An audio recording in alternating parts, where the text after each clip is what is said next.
Hey, salut à tous, on se retrouve aujourd'hui pour une nouvelle vidéo avec un nouveau projecteur. Alors j'adore les vidéoprojecteurs, j'en ai reçu 3, donc j'ai de quoi faire. Donc c'est encore la marque Leilatang, donc là c'est le V81, le V91 c'était le K1, le dernier modèle, et j'avais été surpris par la qualité du son, de l'image qui était plutôt correcte. Donc comme d'hab, là petit déballage, voilà, petit déballage. Ensuite, oula. On va regarder le contenu de la boîte, on va aller voir les caractéristiques, le design, et puis après on va se mettre directement de la salle de projection, qui est simplement mon salon. Donc au niveau, petite télécommande, classique.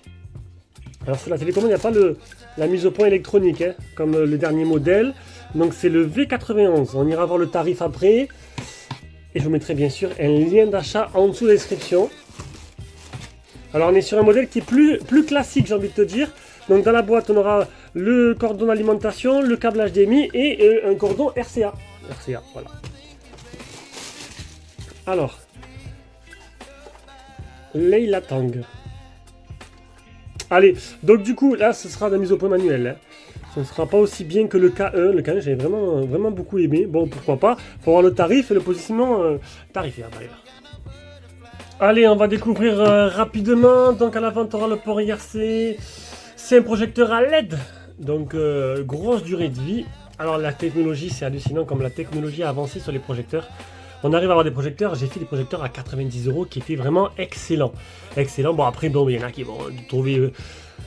Voilà, pour ceux qui ont budget limité pour tester la vidéoprojection, franchement, il n'y a rien à dire. On a les deux molettes, mise au point et le zoom. On a les boutons physiques, voilà, boutons physiques en cas où si la télécommande tu l'as pas ou tu as la flemme ou tu l'as perdu. On a un autre port IRC à l'arrière pour la télécommande, pour infrarouge. On a le câble de rechargement, bien sûr les haut-parleurs. Donc dessous, on aura une petite molette pour l'inclinaison, ici, qui se dévisse. Et le pas de vis pour brancher au plafond. Donc ça, c'est plutôt pas mal. Voilà. Et au niveau des connectiques, on aura une sortie AV, sortie casque, sortie carte SD, ça sera assez rare pour être souligné, sortie HDMI, sortie USB et sortie VGA à l'ancienne. Alors, je sais pas combien de temps il a ce projecteur, mais il a la sortie VGA. Il doit peut-être pas être tout récent. Au niveau des caractéristiques, alors déjà le tarif. C'est un projecteur qui coûte 80 €. Donc là, actuellement, alors 80 € c'est vraiment pas cher. Et honnêtement, oui, croyez-moi que maintenant, à 80 €, 90 €, tu as des trucs qui sont très intéressants. Leur premier modèle, le K1, était presque au même prix. Il avait la particularité d'être inclinable dans tous les sens à 360 degrés, ce qui est vraiment un gros avantage. Il avait une image correcte et surtout il avait un très bon son. Même si l'image était en seulement 720p. Après, à ce tarif-là, on ne peut pas tout avoir. Des fois, tu auras une belle image, tu auras le son dégueulasse. On peut pas tout avoir. Donc là, au niveau des... Il n'y a pas de photos promotionnelles comme j'aime bien. Donc on va directement aller aux caractéristiques simples. Donc on va parler avec les données techniques. Donc les données pour 13 500 lumens. Alors je le rappelle, 13 500 lumens, ça fait partie... En gros, c'est la source lumineuse du LED, de la LED. Donc en gros, tu vas dans calculatrice. Voilà, calculatrice, elle est là. Tu fais, hop, 13 500 fois 0,04 et tu as 540 NC lumens. Logiquement, hein, c'est à peu près comme ça. Donc après, bon, c'est pas toujours parfait parce qu'il y a plusieurs comment dire, normes dans la vidéoprojection. Le plus connu, c'est le NC lumens. Et après, tu as aussi la puissance LED qui est là, ce qui est donné. Alors natif, il est en 1080p. C'est mieux que le K1 parce qu'il était en 720p K1. Enfin, je suppose parce que c'était pas annoncé. Il y a marqué support 1080. Là, on est 1080 natif. On a un rapport de projection à 1,5. Donc, en gros, à 2 mètres à 3 mètres 50. Si je me trompe pas, ou l'inverse. J'ai toujours du mal avec le rapport de projection. Bon, tu multiplies par 1,5. Donc du coup, de toute façon, je vais vous montrer tout à l'heure. On le fera directement, ce sera plus simple. 50 000 heures durée de vie de la lampe. C'est, oui, de la lampe à LED, donc ça va durer longtemps. T'en as pour 30 ans de projection tranquille.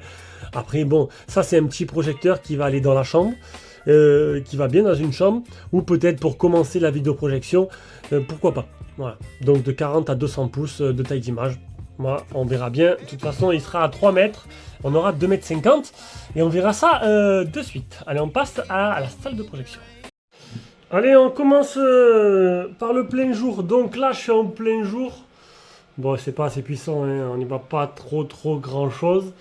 En plus, la petite molette a l'air un peu excentrée. Du coup, en fait... il faudrait... Alors, c'est un projecteur qu'il faut mettre en hauteur, à bonne hauteur. J'ai mis la petite molette qu'il y a dessous à fond pour l'incliner. vers le haut, et en fait, c'est pas tout à fait droit. Il faudrait un peu comme ça.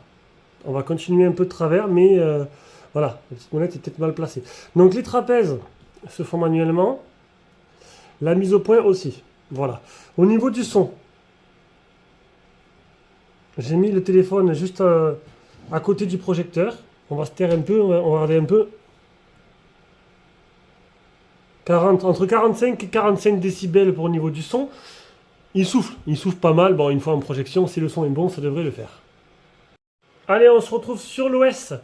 Donc, média pour lire sur une clé externe, source du signal. Donc, faudra brancher un signal externe, en fait, une clé Amazon, n'importe quoi, tout ce que vous voulez, une console de jeu, une Freebox, voilà. AirPlay, Miracast, support, le contexte. Alors, ça, c'est les paramètres Bluetooth. Bluetooth, information, réseau, mode image. Alors, il y a standard, dynamique, mild, utilisateur. C'est standard pour le mode image. Température de couleur, pareil, médium, froid, chaud, utilisateur. Réduction du bruit, il y a bas, haut ou moyen. Voilà. Ensuite, on a quoi? Non, ça, c'est réduction du bruit. Voilà, on revient en arrière. Le son standard, musique, film, sport, utilisateur. Alors, je vais mettre standard. Volume automatique. Ensuite, on continue dans langage, mode de projection. Donc, suivant dans quel sens. Mise à jour logiciel. Mise à jour par OTA, donc en Wi-Fi. Projection zoom, ça, je ne vais pas toucher. Et voilà. Donc, on va directement écouter, passer directement. On va brancher un signal. C'est parti. Donc, coupure de Freebox. J'ai pas d'internet depuis hier. Difficile de tester les projecteurs. Donc, je suis en partage de cours. Ça va mettre peut-être un peu de temps. Donc, du coup, au niveau du rapport de projection, j'ai oublié de le préciser. On est sur 2,80 m de distance. Et on a une image d'à peu près 2,30 m. Ce qui est plutôt correct. La qualité de définition est plutôt pas mal. On est sur du 1080p natif. Et j'ai l'impression que ça va être compliqué de pouvoir faire la vidéo aujourd'hui. Allez, enfin, voilà, ça y est. Donc, on est connecté sur la Xbox Series S. On va tester d'abord Vice Versa de Pixar. Sur Disney+, voir un peu. Alors, l'image est plutôt correcte. C'est pas la claque, on est sur 90 €. Mais c'est surtout le son. Le K1 était impressionnant. Enfin, impressionnant. Vous avez compris par rapport au prix, en fait. Allez, c'est parti. C'était fabuleux. Rien que Riley et moi. Pour toujours.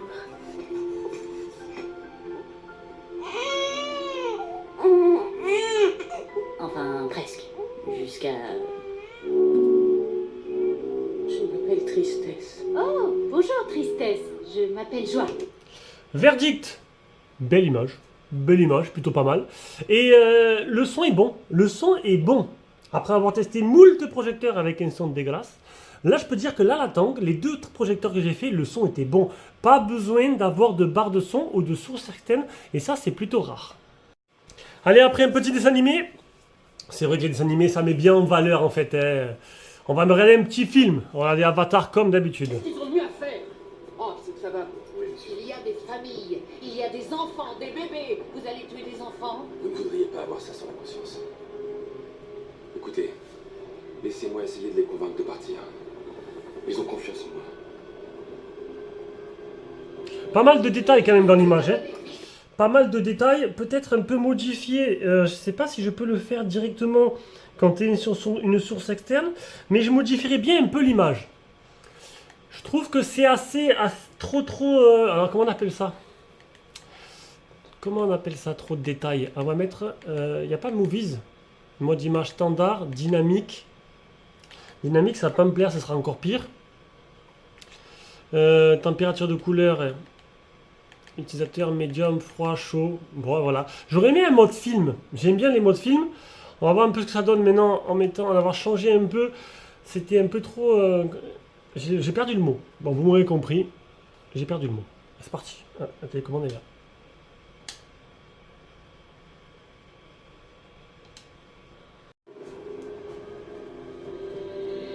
Étalonnez, vite, on y va. Tout de suite. Lancez la procédure. C'est parti, 30 secondes. Écoute-moi bien, t'as 1 heure. Si tu tiens pas ce que ta copine s'en prenne une quand ça tombera, t'as intérêt à les faire évacuer. T'as 1 heure.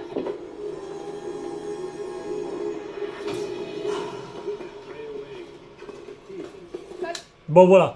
Donc, bon, comme je vous ai dit, c'est 90 €. Ce n'est pas un truc de fou, mais c'est plutôt correct.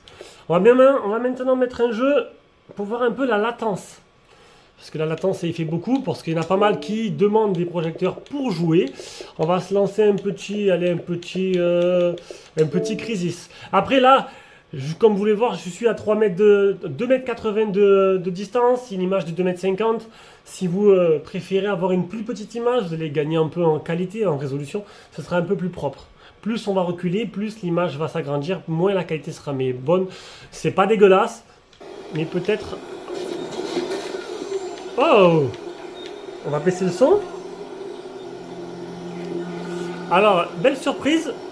Alors, si je me trompe de bouton, belle surprise. L'input lag est très bon. J'ai testé dernièrement des projecteurs de marque chinoise. C'était impossible à jouer. Ça réagit au doigt et à l'œil, instantanément.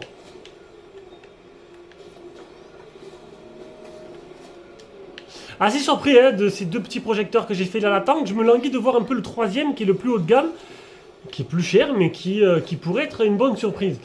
Voilà, franchement, c'est tout à fait jouable. Rien à dire. Allez, je valide. Donc, on résume. Ce projecteur-là, à peu près 40-45 décibels, on entend un peu la soufflerie. Une résolution Full HD natif qui est pas dégueulasse. Il faudra... Alors, il est peut-être un peu mal placé, le petit pivot au milieu, si vous mettez peut-être, le caler peut-être avec... ou un support de projecteur, ou avec des livres. L'image, peut-être pas de mettre aussi grand, même si c'est pas moche. Vous rétrécissez un peu l'image, ça devrait être un peu meilleur. Sinon, après, bon, une fois que vous avez bien fait les réglages et tout, ben, le jeu, c'est possible. Vous avez pu voir le son, il est très bon le son. Franchement, il n'y a rien à dire, pas besoin de mettre barre de son, ça peut être tout à fait autonome. Et pour la qualité d'image, les dessins animés, bon, c'était très bien, voilà. Après, pour les films, c'était vachement détaillé. Je sais plus comment ça s'appelle exactement. J'ai le mot, il m'a échappé complètement du cerveau. Mais voilà, sinon, ben voilà, assez satisfait pour 90 €. Franchement, c'est plutôt pas mal.